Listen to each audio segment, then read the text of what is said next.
One of the important tropes for community music is that of the margin.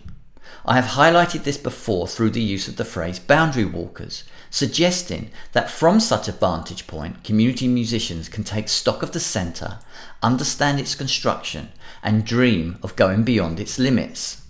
Community music practitioners occupy a multitude of contexts and is, more often than not, understood as part of a larger music ecosystem. From a historical context, one might understand it as initially offering a critique of the formal approaches to music within education establishments. As a practice that sought to celebrate cultural democracy, community music's marginality attempted, and to some extent succeeded, to challenge established and often seemingly fixed borders of music teaching and learning.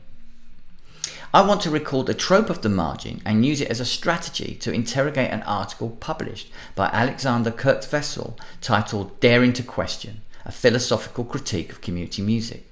The majority of the text is in direct dialogue with my work, particularly my book publication of 2012. I will focus on one of its endnotes, note 57. In its entirety, it reads as follows. The so-called theoretical framework in Higgins's book Community Music supports this notion. A superficial description of the lives of philosophers such as Derrida and a short sketch of their main idea does not fulfill scholarly standards. This is even the case if the author submits to justifying this by referring to Derrida's notion of destruction. I will consider three aspects of this note and make a comment on the last sentence to reveal why Kurtzwessel's text as a whole is problematic and out of step with contemporary thought evoked through an understanding of community music. Firstly, the phrase so-called. These two words are used to suggest that the theoretical framework I both constructed and utilised as a lens through which to tease out an understanding of community music has been mistakenly named. The conceptual tools I labelled as my theoretical framework are, in fact, wrongly accounted for. The implication is that my theoretical framework is not to be understood as a theoretical framework, and as such, I am misleading the readership. The accusations evoked through the phrase so-called alert us to a number of presumptions at play. The author asserts their authority through these two words, suggesting that they know what constitutes a theoretical framework and that I do not.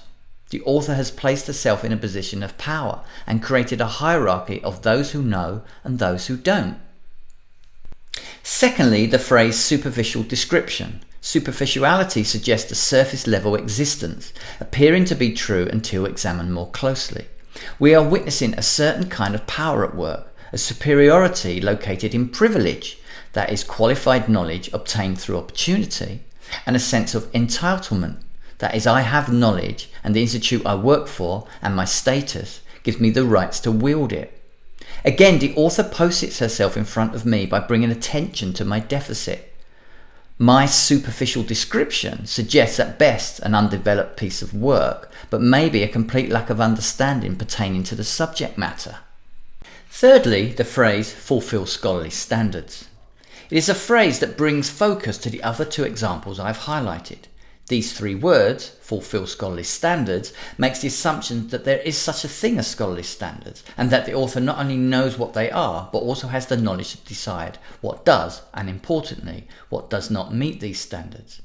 Let me be clear, I can and do acknowledge that benchmarks, protocols, or conventions in academic writing are important. The problem here is that the author is leaning towards the notion of scholarly standards as a universal, a one-size-fits-all measure or norm. Additionally, her phrase suggests that she has ownership of what constitutes scholarly standards. This should be a concern because the perspective is from a position of privilege. She has, somehow, obtained a measure to determine what does and what does not fulfill scholarly standards and is prepared to use the power afforded her. It is contradictory to the notions of inclusion and at odds with inclusive teaching. Binary thought continues to dominate. The author positions herself against those who do not know. From a community music perspective, I suggest that these three phrases are articulated and framed from a position of Western imperialistic discourse. The author's words place her in a position of dominance over the subject. The orientation of community music has historically been to resist the hegemony of Western knowledge.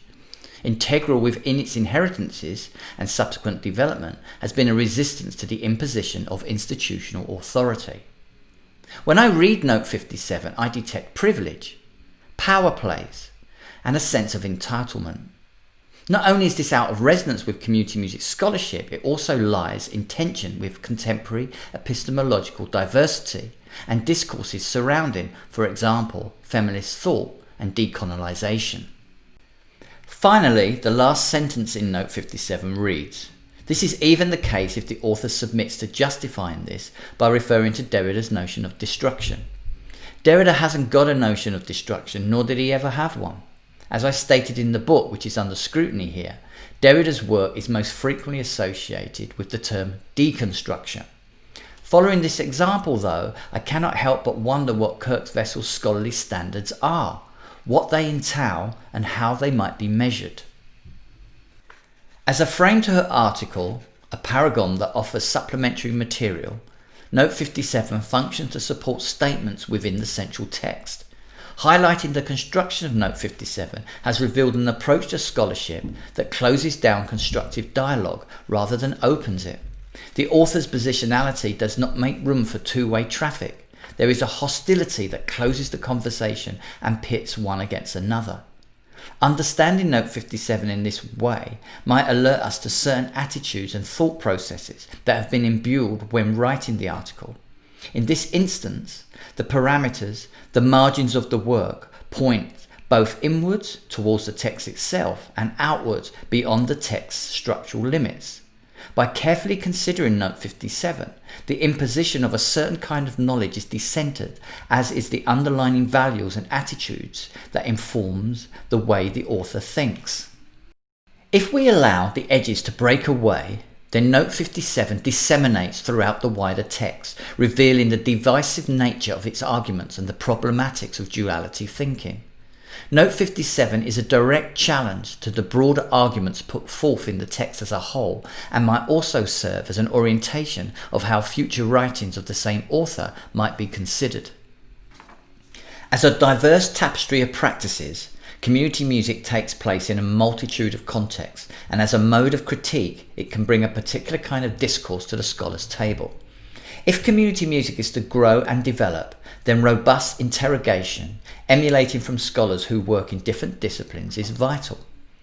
As ethical music educators and music education scholars, we should be modelling and facilitating open debate and discussion rather than shutting it down by evoking angry or hostile emotions reminiscent of recent political environments where polemical discourse, disruptive algorithms and aggressive power plays are ubiquitous.